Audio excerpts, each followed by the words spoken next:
सुप्रभात। आज दिनांक 10 नवंबर 2025 को प्रातःकाल हम समस्त भक्तगण मनावर से उमरबंद की ओर प्रस्थान करते हुए माता नर्मदे के जय घोष के साथ, सतगुरुदेव भगवान के जय घोष के साथ समस्त भक्तगण उत्साह के साथ अपने मार्ग में धीरे धीरे कर आगे बढ़ आज की यात्रा को उमरबंद तक हम लेकर जाएंगे। बोल श्री माता नर्मदे। हाँ।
मैया दूर से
पैरों में।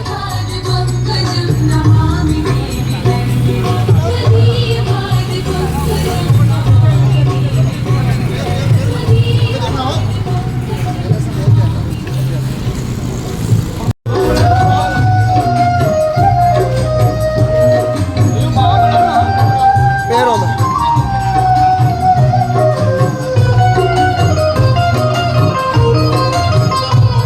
भैया जी दूर से करना है ना। पैरों में पैरों में। सबिंदु सिंधु सुस्खलत तरंग भंग रंजितम दुष्टस्सु पाप जात जात कारी वारी संयुगम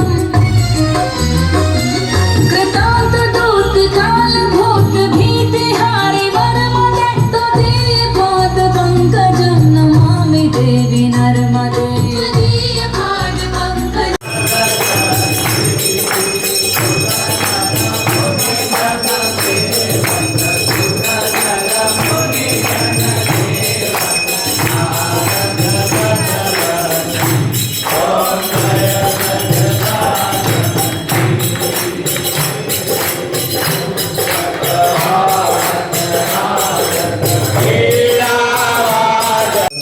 आकर के और जिस प्रकार से यहाँ के नगरवासियों का उत्साह और प्रेम हम सब लोग अपने आप को अभिभूत होकर के आनंद की अनुभूति कर रहे हैं। जिस प्रकार से राष्ट्र समर्पित नर्मदा सेवा यात्रा का आज 37वां दिवस पूर्ण होकर के और राष्ट्र धर्म जो समर्पित हमारा जीवन भारत माता के लिए कैसे समर्पित करें, ऐसे उत्साह सभी लोगों के बीच में और विशेष राष्ट्र समर्पित नर्मदा प्रदक्षिणा सेवा यात्रा का जो उद्देश्य है, गौ माता का रक्षण हो, पर्यावरण शुद्धि हो और नर्मदा मैया के अंदर किसी भी प्रकार का प्रदूषण नहीं हो, ऐसे उद्देश्यों को लेकर के जब यात्रा प्रारंभ कर रहे हैं और जिस संगठन का शताब्दी महोत्सव और यात्रा का भी शीर्षक है शताब्दी महोत्सव संघ के 100 साल, उसी संगठन से हमारे बीच में श्री सुरेश जी भाई साहब, हमारे धार के विभाग का पूरा दायित्व है इनको विश्व हिंदू परिषद का, और हमारे पूरे क्षेत्र आता 3 ऐसे प्रांत हो, मध्य प्रदेश जैसे इसमें है तो मध्य प्रदेश में 3 भाग है हमारे संगठन के, मालवा प्रांत, मध्य भारत, महाकौशल और छत्तीसगढ़ मिलकर के एक क्षेत्र बनता है। और पूरे क्षेत्र के अंदर जो है जगह जगह जाकर के अधर्मी लोगों से गौ माता का रक्षण करना, ऐसे हमारे भाई श्री जिनको हम प्रेम से बोलते हैं सोहन जी विश्वकर्मा, और इनके मन में गौ माता के प्रति इतना प्रेम है कि जहाँ जाते हैं गौ माता के प्रति तो प्रेम रहता ही है, लेकिन जीवामृत कैसे बनाया जाए, गौ माता के द्वारा हमें क्या क्या फायदा हो सकते हैं। वैसे तो तारण तरण हमारा जीवन जो है मृत्यु से लगा करके जन्म होता है, वहां से लगा के मृत्यु पर्यंत गौ माता का जीवन में हमारा उपयोग है। हमारी माँ जो हमें दूध पिलाती है वो 2-1.5 साल के बाद बंद कर देती है, और अभी की माता तो 6 महीने में ही बंद कर देती है, लेकिन गौ माता हमें जीवन पर्यंत दूध पान कराती है। ऐसी गौ माता का रक्षण करने के लिए हमारे संगठन में श्री विश्वकर्मा जी को चुना है, और ये पूरा अपना जीवन समर्पित गृहस्थ जीवन में रहते हुए भी मातृभूमि और गौ माता के अपना जीवन समर्पित कर रहे हैं। ऐसे सोहन जी भाई साहब, और उनका क्या नाम था, श्री बद्री जी भाई साहब, जिनके पास भी विभाग का पूरा दायित्व है गौ माता का। ऐसे गौ माता के ये सभी प्रेमी लोग, और हमारा तो लक्ष्य यही है गौ रक्षित की रक्षक है। गौ माता का रक्षण हम करेंगे तो हमारी रक्षा जरूर गौ माता करेंगे। तो आज हम सब लोग नित्य की तरह ही सायंकाल में आरती के बाद में कुछ सत्संग होता है। आप लोग जितनी देर बैठना, 2 मिनट 5 मिनट, उसके बाद आपके कार्य में आप लोग जा सकते हैं। तो जीवन में गौ माता जो है हमारी माँ, भोजन हमें जो कराती है और वो स्वयं भोजन कौन सा करती है? माँ का भोजन करती है। घर में सब लोग खा ले और बचा खुचा कौन खाता है? माँ खाती है। अगर सब्जी कम है तो भी ऐसा नहीं कि मेरे को सब्जी ज़्यादा चाहिए, बच्चों को पहले ध्यान रखती है। तो बचा खुचा खाती है और अमृत में दूध देती है। मटर की फली हमने खा ली, छिलके डाल दिए गौ माता को, छिलके खा करके बचा खुचा खा करके अमृत में जो दूध देती है। फिर भुट्टे हमने खा लिए और छिलके गौ माता को डाल दिए, लेकिन उस छिलके को खा करके जो अमृत में दूध देती है, ऐसी गौ माता को हम लोग नित्य अपने जीवन में एक लक्ष्य बना लें कि ज़्यादा ना हो सके तो कम से कम एक गौ माता का रक्षण करें। यदि एक गौ माता का भी रक्षण करने का हमने संकल्प कर लिया तो भारतवर्ष में मात्र भी जो है वर्तमान में 9 से 10 करोड़ गोवंश है। और ये जो गोवंश है, हम सनातन संस्कृति के जो मानने वाले लोग हैं, जिसको हम आज वर्तमान की भाषा में हिंदू धर्म कहते हैं, हम 100 करोड़ लोग हैं। तो 10 लोगों के बीच में एक गौ माता का रक्षण करने का दायित्व हमारे ऊपर आता है। फिर भी हमारी पूज्य गौ माता जो है जगह जगह बूचड़ खानों में जा रही है। हम लोगों को एक ही लक्ष्य लेना पड़ेगा कि ज़्यादा नहीं, एक गौ माता का रक्षण करें। और आपके घर में जगह नहीं है, छोटा घर है, तो एक मजदूरी करने वाला व्यक्ति भी एक गौ माता का भरण पोषण कर सकता है। एक गौ माता को ज़्यादा से ज़्यादा 8 से 10 किलो आहार चाहिए नित्य का। हरा घास देते हैं तो उसमें वजन ज़्यादा हो जाता है, बाकी 10 किलो में खूब आराम से गौ माता का भरण पोषण हो जाता है। 3 से 4 किलो एक बार में डालते हैं अपन लोग, तो 3 बार उसको आहार चाहिए, तो गौ माता को किसी प्रकार का कष्ट नहीं होगा। ऐसी पूज्य गौ माता को हमारे जीवन में एक ही लक्ष्य लेके चलेंगे कि जब भी कहीं गौ माता का हमें दर्शन हो तो उसके प्रति पहले तो प्रेम करें, प्रणाम करें। आपके आधे दुख तो यही कट जाएंगे। कहते हैं कि गौ माता का जो कंदोला होता है, ऊपर का जो उठा हुआ भाग होता है, उसके अंदर ऐसी दिव्य शक्ति होती है, आपका कितना ही बीपी हाई हो रहा हो वो नियंत्रित करने की शक्ति रखती है। उसमें केतु नाड़ी होती है। वो केतु नाड़ी भगवान सूर्य से विटामिन डी ग्रहण करती है। इसलिए जो लोग गौ माता को पूरी एक ही तरफ बांध रखते हैं, सूर्य के अंदर भी, जहाँ सूर्य भगवान की रश्मियों की प्रकाश का आना जाना होता है, ऐसी जगह गौ माता का थोड़ा देर, भले 2 घंटे हो, लेकिन सूर्य के प्रकाश में गौ माता का भ्रमण जरूरी है।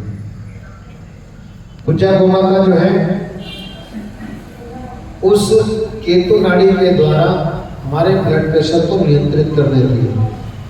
यदि आपका सीधा हाथ आप कंदोले के ऊपर घुमाएंगे तो आपका ऊपर वाला बीपी नीचे आ जाएगा, और लेफ्ट हैंड को यदि आप उसके ऊपर घुमाएंगे तो आपका नीचे वाला बीपी ऊपर चल जाएगा, जिसको लो बीपी किसी कहते हैं, उसको उल्टा हाथ घुमाते हैं। तो ऐसी गौ माता। दूसरा, गौ माता के कंठ में ऐसी एक ग्रंथि है, जैसे भगवान भोलेनाथ ने विष पान करने के बाद भी पूरे विश्व को जो है कंठ में धारण कर लिया, और ऐसे ही गौ माता यदि कोई जहरीला पदार्थ पाने में आ गया तो उसके कंठ में ही रोक देगी, लेकिन दूध में नहीं जाने देगी। इतनी क्षमता गौ माता के अंदर है। दूसरी, गौ माता के प्रति हमारी जो संवेदना और जो हम लोगों को समभाव क्या है। गौ माता की जो आंखें हैं वो हम मनुष्य जैसी आंखें हैं, मात्र उसके शरीर के आकार से उसकी थोड़ी आंख बड़ी है।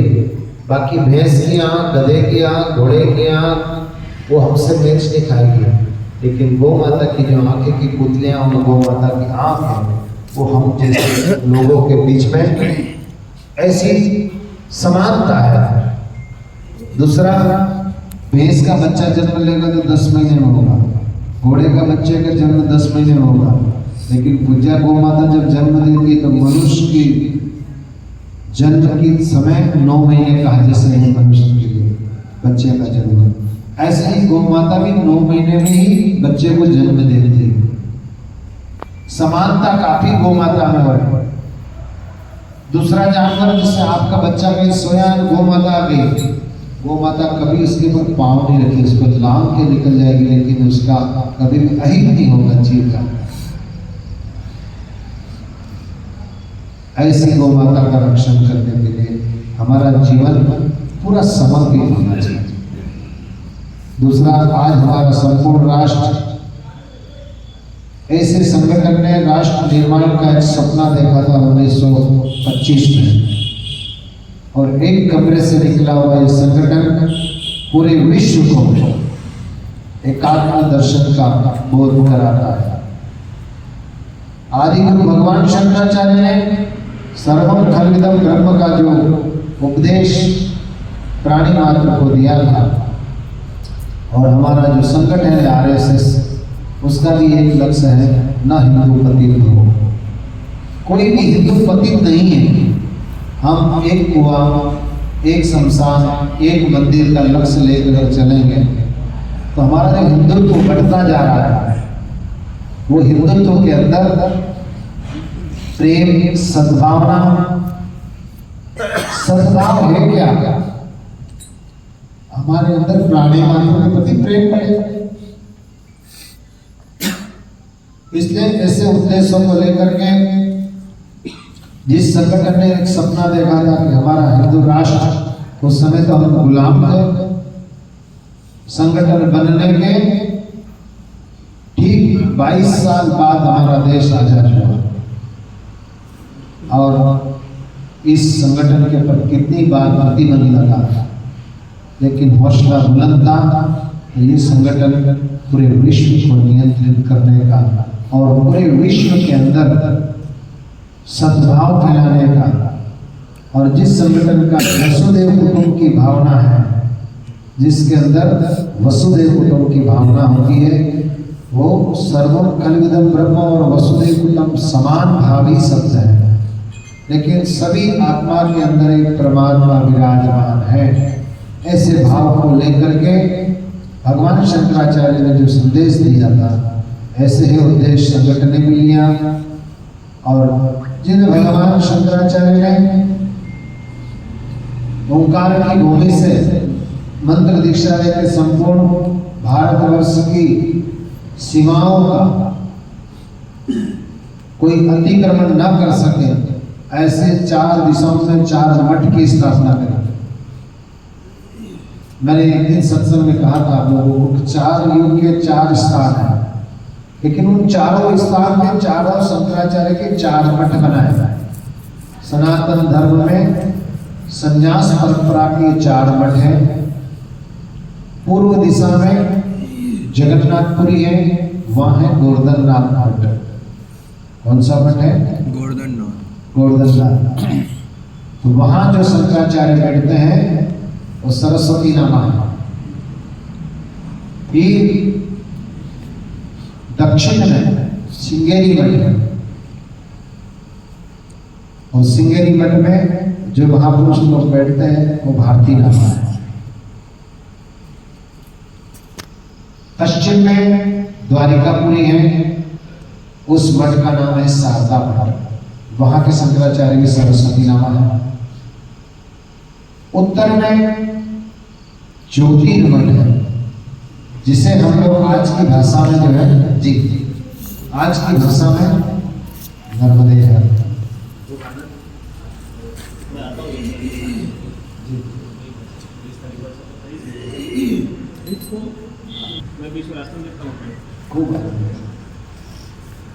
चारों मठ के और ज्योतिर्मठ, जिन्हें हमें अभ्रंश भाषा में वहाँ बोलते हैं, जोशी मठ बोलते हैं वर्तमान में। तो ज्योतिष को ही जोशी बोलते हैं। वो आपने पहले देखा, अब तो प्राय बंद हो गए, एक तोता ले लेता था एक व्यक्ति पंडित, और गांव-गांव में पिंजरा लेके जाता था, उसमें चिट्ठी निकालता था, पक्षी आपका भविष्य कौन सा है, तो वो अपनी ज्योतिष के हिसाब से उसमें स्लिप डाल देता था बना के, ज्योतिष के गणित के हिसाब से। और जब वो स्लिप वो पक्षी पकड़ करके देता था, फिर उसको कहते कि तुम्हारा भविष्य कैसा है, फिर उनको दक्षिणा मिलती थी उसके बदले में। तो ऐसे उसको अभ्रंश भाषा में ज्योतिष को ही जोशी बोल दिया गया। वो जो था ज्योतिर्मठ था, और उस ज्योतिर्मठ में आश्रम नामा शंकराचार्य झटके थे। वर्तमान शंकराचार्य जो है वहाँ कुछ अपने को डीप में नहीं जाना, एक पीठ के ही दो शंकराचार्य ने जो है वहाँ अभी मठ जो बना हुआ है ज्योतिर्मठ, तो स्वामी अभिमुक्तेश्वरानंद जी वहाँ विराजमान है। वैसे स्वामी वासुदेवानंद सरस्वती जी महाराज का भी वहाँ आश्रम है, मठ है, वो भी संगठन के लोग सभी उन्हीं को प्रेम करते हैं और उन्हीं के साथ में ज़्यादा व्यवहार करते हैं। तो मन में जो भाव है, हमारे जो संस्कृति है, सनातन संस्कृति, उसको कैसे रक्षित कर सके, धर्म के लिए पहले क्या होता था आदिकाल में, धर्म रक्षित रक्षक के भाव को लेकर के संत लोग यत्र तत्र विचरण करते थे, और विचरण करते करते जब चतुर्मास का समय आता था तो एक समय 4 महीने एक जगह रहते थे, क्योंकि इतनी वर्षा होती थी, मार्ग थे नहीं, मार्ग में बड़े बड़े नदी नाले जो होते थे उसमें इतनी बारिश होती थी कि आने जाने के मार्ग ही नहीं रहते थे। तो इसलिए जिस दिन से भगवान रसातल में विष्णु भगवान जाते हैं, उसी दिन से हमारे यहाँ एक मान्यता है कि देव सो गए। लेकिन भगवान विष्णु का जो विग्रह है, जो उनका रूप है, वो चतुर्मास के समय में रसातल में जाते पाताल लोग, और माता लक्ष्मी जो है उनकी जो प्राण प्रिय है माँ लक्ष्मी जी, ये रक्षाबंधन का पर्व भी जब से शुरू हुआ है विशेष करके माता लक्ष्मी ने पहले अपनी बहन तो रखी बात थी, लेकिन अन्य बहनें हैं, ये मेरी राखी की बहन है, मेरी राम नाम की बहन है, ये दूसरी बहनों को जो बनाने का चला है परंपरा, ये राजा बलि को राखी बांधने के लिए माँ लक्ष्मी जी पहुंचती है रसातल में, और राखी बांधने के बाद में कहा कि देवी ये क्या है, बोली ये रक्षा सूत्र है, मैं आपको रक्षा बांध रही हूँ राखी, इसके द्वारा आप मेरी रक्षा करेंगे, आप मुझे जो है रक्षा का वचन देंगे। महाराज बलि ने कहा ठीक है देवी, तुम मेरी बहन हो गई हो, तो मैं जो है तुम्हारी रक्षा किस प्रकार करूं, और क्या चाहती हो, आप जो मांगोगी वो करो। संकल्प में आ गए महाराज बलि, उन्होंने कहा कि ये जो तुम्हारा द्वारपाल है ना, ये मुझे दे दो। तो महाराज बलि मुस्कुरा दिए और कहा कि देवी अच्छा तुम भी आ गई, एक ने छल करके मुझे मृत्यु लोक से रसातल में भेज दिया, और आप भी छलने के लिए आ गए। क्या ठीक है, भगवान विष्णु ने कहा कि देवी मैं 2 मास और यहाँ रह करके फिर तुम्हारे पास चला होगा। तो अभी देव दिवाली जो किसको कहते हैं हम लोग, दिवाली के 11 दिन बाद दीपावली, छोटी दिवाली बोलते हैं मध्य प्रदेश में, गुजरात में इसका नाम है देव दिवाली। क्या बोलते हैं? देव दिवाली के नाम से इसको जाना जाता है। तो उस दिन भगवान रसातल से मृत्यु लोक में आ जाते हैं, लेकिन भगवान शंकर के लिए कोई प्रतिबंध नहीं। बहुत सारे लोग कहते हैं कि चतुर्मास में जो है कार्य नहीं करते हैं, लेकिन सारे कार्य चतुर्मास में धर्म के कार्य, भगवान शंकर की पूजा का विधान विशेष करके चतुर्मास में। पूरा सावन लोग भगवान को इतना दूध दही से अभिषेक करते हैं। कितना अद्भुत भगवान भोलेनाथ का श्रृंगार होता है। ऐसे भगवान भोलेनाथ को ना तो कभी दिन में चैन है न रात में। तो बोले क्यों नहीं है? बोले रात्रि में मृत्यु के देवता भगवान भोलेनाथ शमशान में निवास करते हैं। तो शमशान में भगवान क्रीड़ा करते हैं। तो शमशान में जो प्रेत भूत जितने जीव होते हैं ये सब तो रात्रि में जगते हैं। उनको निशाचर कहते हैं हम लोग, जो रात्रि में विचरण करते हैं। निशा में जो जिसका खाना पीना चलता है उन्हें हम निशाचर कहते हैं। तो वर्तमान परिवेश में देखा जाए तो पहले सनातन संस्कृति का ये नहीं था कि सूर्य अस्त नहीं हो उसके पहले पहले भोजन कर लिया जाए। फिर हुआ कि भाई सूर्य के 2 घंटे मतलब 1 पहर के अंदर अंदर भोजन हो जाना चाहिए। अब तो रात के 12 बजे भी चल रहा है, 1 बजे भी चल रहा है, नहीं तो 9 बजे के पहले पहले भोजन हो जाना चाहिए। मूल तो सूर्यास्त से पहले होना चाहिए, क्योंकि पहले आदिकाल में प्रकाश की व्यवस्थाएं नहीं होती थी। तो महापुरुष लोग क्या करते थे? प्रकाश नहीं होता था तो सूर्य के प्रकाश में ही अपना भोजन आदि इत्यादि जो है बना करके पाने लगे।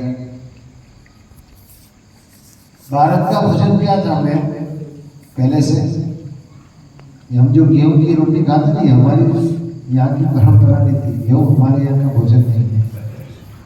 हमारे यहाँ मक्का, ज्वार, बाजरा आदि जो है उसकी रोटी बनती थी।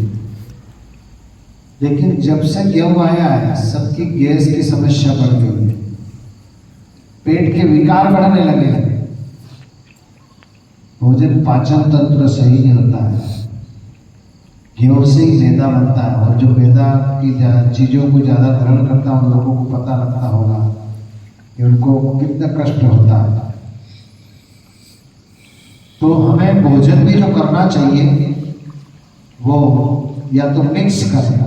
गेहूं का अगर आटा खाना ही है तो उसमें थोड़ा बेसन का आटा, बेसन मिला दे, चने का आटा, उसमें थोड़ा बाजरे का आटा मिला दे और मिक्स भोजन भी करेंगे तो पाचन का में जो है ना सुगमता आ जाएगी। तो हमारी जो सनातन संस्कृति है वो अद्भुत है। पूरे विश्व में ऐसी कोई सनातन संस्कृति जैसा कोई लक्ष्य वाला धर्म नहीं है जिसका कोई लक्ष्य हो। यह सर्वे भवन्तु सुखिनाम की भावना से ये पूरा सनातन संस्कृति का जो हमारा लक्ष्य है, विश्व का कल्याण हो, जिसका महामंत्र हो। कभी भी सनातन धर्म में अपने स्वार्थ की बात नहीं बनती है। व्यक्ति विशेष को छोड़ करके देखेंगे तो फिर प्राय पशु पक्षी में भी एक दूसरे की शत्रुता होती है। लेकिन समाज रूप में अगर देखे जाए, हिंदू धर्म जैसे हम कहते हैं, वो किसी का शत्रु नहीं है। जब तक तो सामने वाला आक्रमण नहीं करता, जब तक सनातन धर्म वाला किसी के ऊपर हाथ नहीं उठाए। लेकिन जब अति होती है तो फिर जाकर के जो है हमारी संस्कृति की रक्षा के लिए फिर तो झांसी की रानी लक्ष्मीबाई को भी शस्त्र उठाना पड़ा। दुर्गा भाभी जैसी वीरांगना ने अपना बलिदान दे करके पूरी संस्कृति को किस प्रकार से जीवित रखने के लिए। एक बार बताते हैं कि शहीद भगत सिंह जब उनको पुलिस ढूंढ रही थी ब्रिटिश शासन की टाइम में, तो उन्होंने एक अंग्रेज का रूप बनाया, टोपी पहनी और पूरा अंग्रेज बन करके जब वहाँ आए तो दुर्गा भाभी का दरवाजा खटखटाया कि कौन, क्या चाहते हो? तो भगत सिंह ने कहा कि मेरी भाभी मुझे नहीं पहचान सकी और अंग्रेज की ताकत भी मुझे पहचान सकी। तो कहा कि भाभी मैं भगत सिंह हूँ, आप मुझे नहीं पहचान पाई अब मुझे विश्वास हो गया कि अंग्रेज की ताकत नहीं मुझे पहचान जाए। क्या चाहते हैं? बोले मुझे कलकत्ता छोड़ के आ जाओ। फिर कैसे छोड़े? तो बोले आपको मेरी पत्नी का रूप धारण करना होगा, सिर्फ मेरी पत्नी बनना पड़ेगा। ट्रेन में पत्नी बन करके मैं की पत्नी ऐसा टिकट बनवाया और वहां से उनको ले करके कलकत्ता छोड़ा भगत सिंह को, और वहीं से फिर वापस दुर्गा भाभी घर आती है। ऐसी वीरांगना देश के लिए इतना कार्य करती है, उन्हें याद किया जाता है। इतिहास में कई लिखा जाता है जो जगत के लिए और राष्ट्र के लिए जीता है। बाकी अनेक रूपों में हमारे माता पिता को देखकर सब लोगों ने जन्म भी लिया, धर्म के काम भी किए, लेकिन उनको आज कौन याद करता है? और ऐसे लोगों को जिन्होंने राष्ट्र के लिए जिए, ऐसे लोगों को आज भी याद किया जाता है। आदि गुरु भगवान शंकराचार्य को हम क्यों याद करते हैं? उन्होंने सनातन संस्कृति के लिए अपना जीवन समर्पित किया और मात्र 32 वर्ष की आयु में तो उन्होंने शरीर छोड़ दिया। जिन भगवान शंकराचार्य को भी इतना जानते हैं, इतना मानते हैं और इतने धर्म के काम किए उन्होंने, बड़े बड़े धर्मावलंबियों को शास्त्रार्थ में पराजित किया, शास्त्रार्थ किया और उनको निरुत्तर करके सनातन धर्म स्वीकार करने के लिए मजबूर कर दिया। मात्र 32 वर्ष की आयु। पहले तो उन्होंने 16 वर्ष में जो कार्य किए, कार्य करने के बाद फिर बद्री का आश्रम चले गए। बद्री का आश्रम में वेद व्यास जी से जब उनकी भेंट हुई तो वेद व्यास जी ने कहा कि आपका समय साइड का बटन दबाओ।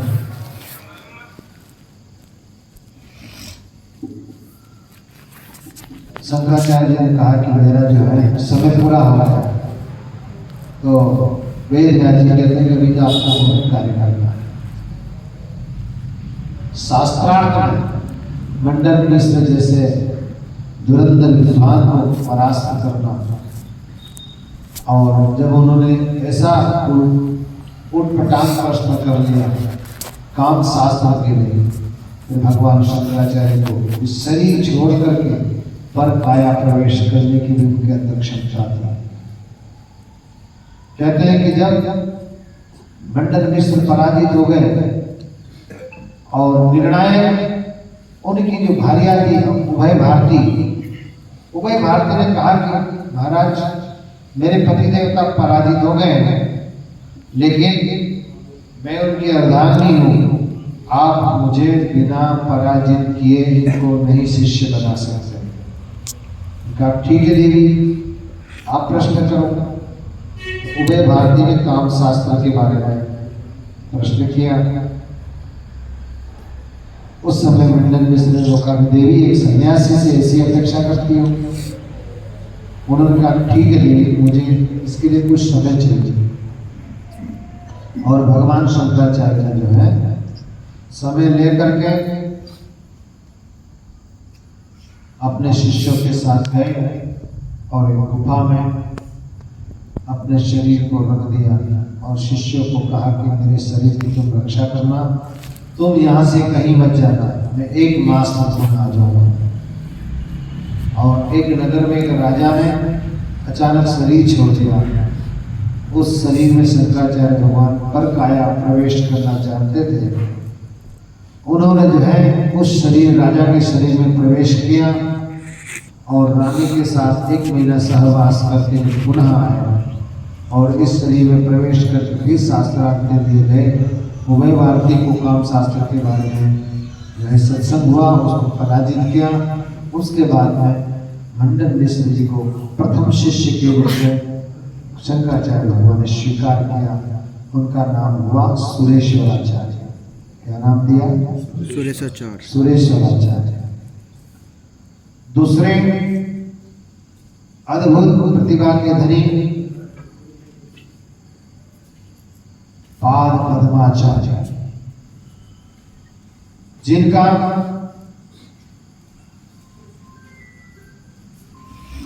एक गंगा के किनारे एक माई स्नान करने आई कपड़े धोने के लिए, और वो संत जो थे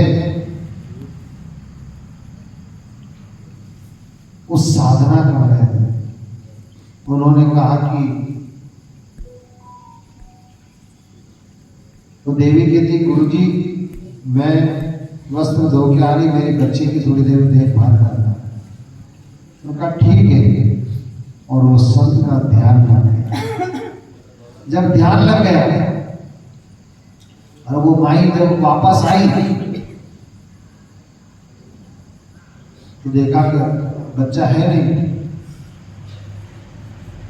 शंकराचार्य उस समय तो वो शंकराचार्य जी के संत थे। इधर उधर देखा, उन्होंने विचार किया कि मेरे को अपना पुत्र सौंप के गई थी और इसका पुत्र नहीं मिलेगा, यदि चेत होकर के मर जाएगा। तो वो महापुरुष ने क्या किया, बोले माई मैं भी बच्चा लेकर आता हूँ। और एक शिला खंड की ओर गए और जो उसका जैसा बच्चा था वैसा का वैसा रूप बना करके माई के सामने आ गए। अब वो माई ने हाथ पकड़ा, उस बच्चे को लेकर के घर चली गई। लेकिन घर जाने के बाद वो बच्चा बोले नहीं, बस मुस्कुराता है, अपनी साधना में मनी मन मुस्कुराता है।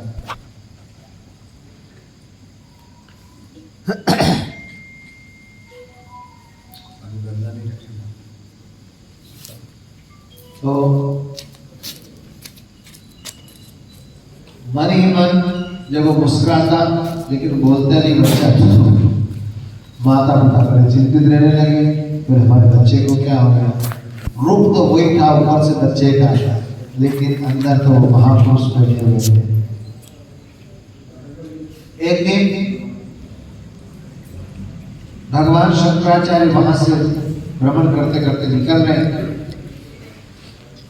तो वो दंपति ने दोनों ने कहा कि प्रभु आप हमारे घर का अतिथि स्वीकार किए, कर ले थोड़ी देर।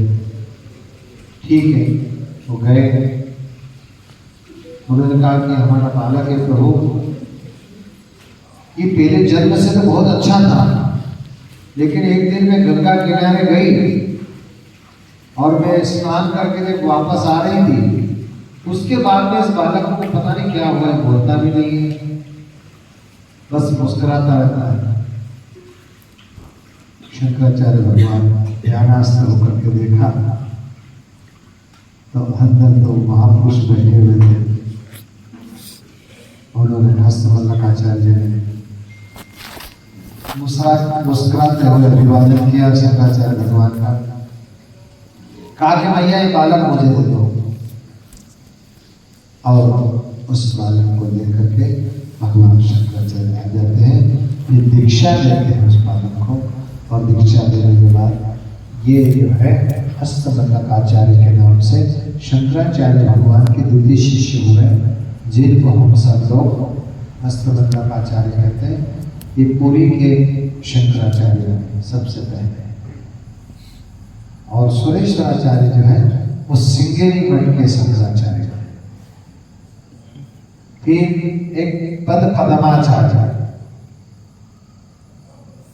पद्म कहते कमल को, और कमल के पत्ते पे जब वो कहीं गए हुए थे गंगा के उस पार, और भगवान शंकराचार्य बैठे बैठे सत्संग करें, सत्संग का समय हो गया, तो उन्होंने कहा शीघ्र आओ। शीघ्र आओ तो आए कैसे? गंगा को पार करके आने में बहुत समय लगेगा। तो उन्होंने कमल के पत्ते तोड़ लिए और गंगा के ऊपर बिछा दिए, और उस कमल के पत्ते के ऊपर चल चल के इस पार आ गए। इस देव का नाम पद्म पदाचार्य हुआ। ये शारदा मठ के प्रथम शंकराचार्य बने। अंतिम में एक भगवान शंकराचार्य के शिष्य हैं जिन्हें हम टोटकाचार्य कहते हैं। टोटकाचार्य भगवान जो है